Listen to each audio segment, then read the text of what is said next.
പറയാം നിന്നോട്.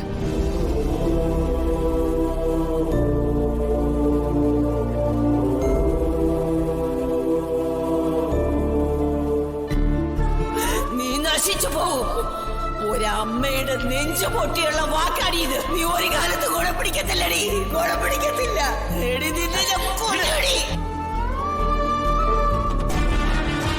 നശിച്ചവളുടെ ഓരോ ഓർമ്മ ഇനി ഈ വീട്ടിൽ വേണ്ട. കത്തിച്ചു കളയുന്ന നാത്തൂനെയല്ല.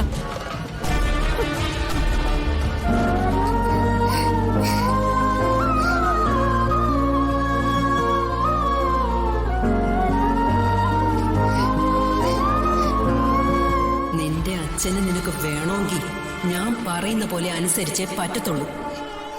എന്നെ എതിർത്ത് നീ ഒന്നും ചെയ്യില്ലെന്നും പറയില്ലെന്നും സത്യം ചെയ്തു തരണം.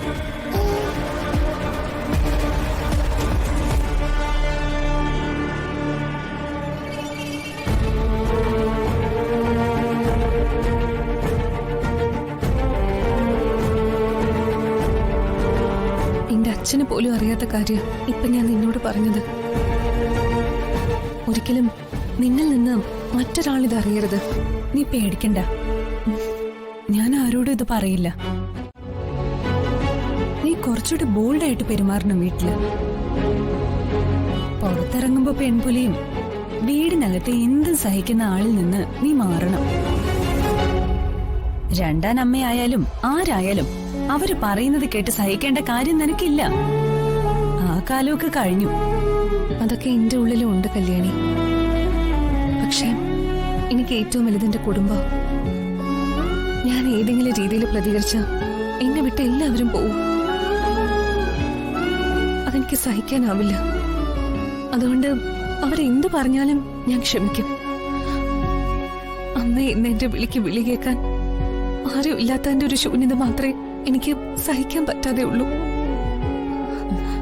നിനക്ക് അമ്മയില്ലെന്ന് ആരാ പറഞ്ഞ്? ഇനി മുതൽ എന്റെ അമ്മ നിന്റെയും കൂടിയാ.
സ്വപ്നലോതാന്ന് തോന്നുന്നു.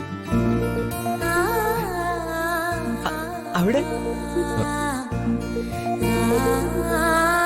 അവിടെ എന്താ ഉള്ള കിളി കൂടി പോയോ?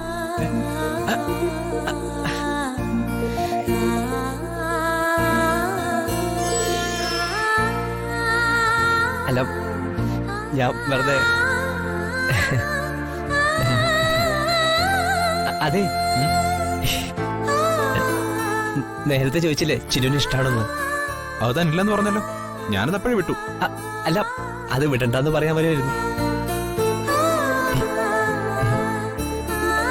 ശരിക്കും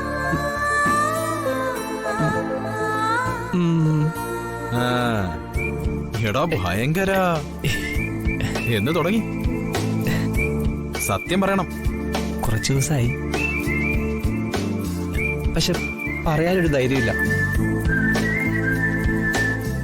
എത്ര ധൈര്യം സംഭരിച്ചു എന്നാലും ആളുടെ അടുത്തെത്തുമ്പോ പതറിപ്പോവും. അതുമാത്രല്ല, നോ അടിച്ച് കൈ തന്നാൽ വിലയും പോവും മാനവും പോവും. പിന്നെ വല്ലതും പറയാൻ പറ്റുമോ? അത് ശരിയാ. എങ്കിലും പറയുന്നതാ നല്ലത്. ചിന്നുവിന്റെ സങ്കല്പത്തിലുള്ള ആള് ചിലപ്പോ മഹിയെ പോലെ ആണെങ്കിലോ? അതാ പ്രശ്നം. സങ്കല്പവും ഞാൻ തമ്മിൽ ഒരു ബന്ധമില്ല.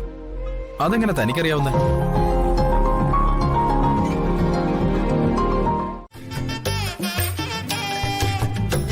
എന്താ ആലോചിക്കുന്നത്? ഒന്നുമില്ല. എനിക്കൊരു സഹായം ചെയ്യൂ. പറഞ്ഞോ, എന്തായാലും പറഞ്ഞോ. എനിക്ക് ഈ കാര്യം അറിയിക്കാനുള്ള ധൈര്യമില്ലെന്ന് ഞാൻ പറഞ്ഞില്ലേ? പറഞ്ഞു. ധൈര്യത്തോടെ അയാളുടെ മുഖത്ത് നോക്കി പറയണം എനിക്ക് തന്നെ ഇഷ്ടമാണെന്ന്. അതിനുള്ള എന്തെങ്കിലും ഒരു വഴി പറഞ്ഞുതരൂ. ഉരല് ചെന്ന് മദ്ദളത്തോട് സങ്കടം പറയാന്ന് കേട്ടിട്ടുണ്ടോ? അതിനോട് ആരൊരല്, ആര് മദ്ദളം? മഹി. ഉണ്ട്, കേട്ടിട്ടുണ്ട്. അതാണ് ഇപ്പൊ ഇവിടെ നടന്നുകൊണ്ടിരിക്കുന്ന കാര്യം. മനസ്സിലായില്ലല്ലേ?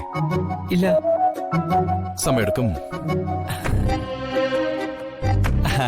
അപ്പോ ആശാന് ഈ സെയിം പ്രോബ്ലം അനുഭവിക്കുന്നുണ്ടല്ലേ? ഈ ആശ മാത്രമല്ല, ലോകത്തുള്ള സകല ആമ്പിള്ളേർക്കും ഈ ഒരു ധൈര്യക്കുറവുണ്ട്. അതിൽ പെടുന്ന രണ്ടുപേരാണ് കിരണും മഹിയും. നന്നായി. എനിക്ക് മാത്രമേ ഈ പേടിയുള്ളൂ കരുതിയിരിക്കുവായിരുന്നു ഞാൻ. ആശാനും സെയിം അവസ്ഥയിലായ സ്ഥിതിക്ക് എന്താ പരിഹാരം എന്ന് നമുക്ക് ഒരുമിച്ച് ആലോചിക്കാം.